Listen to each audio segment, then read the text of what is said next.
Le secrétaire général des Nations Unies, Antonio Guterres a sollicité le renouvellement du mandat de la MONUSCO. Il a fait cette demande à l'occasion de la présentation de son rapport sur la situation en RDC devant les membres du Conseil de sécurité de l'ONU, a indiqué mercredi 15 mars, Charles-Antoine Bambara, directeur de l'information publique et porte-parole intérimaire de la mission onusienne en RDC. Vu la menace croissante des violences liées aux élections ou à la situation politique, 2 autres unités de la police constituées seraient nécessaires pour améliorer la mobilité des unités de la police constituées existantes. Cela n'entraînera aucune augmentation du nombre global de contingents sur le terrain. C'est fort de l'analyse de ce rapport que M.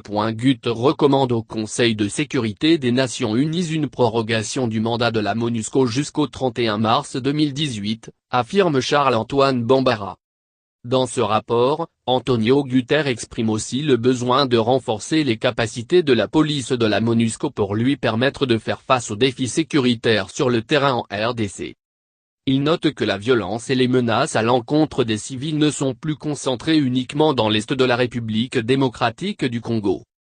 La violence de proximité et les affrontements interethniques s'étant multipliés et étendus des zones déjà touchées par les conflits armés, telles que les provinces du Nord Kivu et le Sud Kivu, à la province du Tanganyika, aux 3 provinces du Kasaï et à la province du Congo central.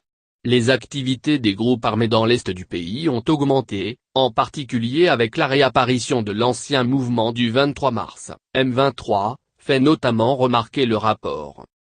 Pour le secrétaire général des Nations Unies, le principal objectif stratégique de la mission pour les 12 à 18 mois à venir sera d'aider à créer un climat propice à la tenue opportune d'élections pacifiques, inclusives et crédibles, conformément aux dispositions de l'accord politique.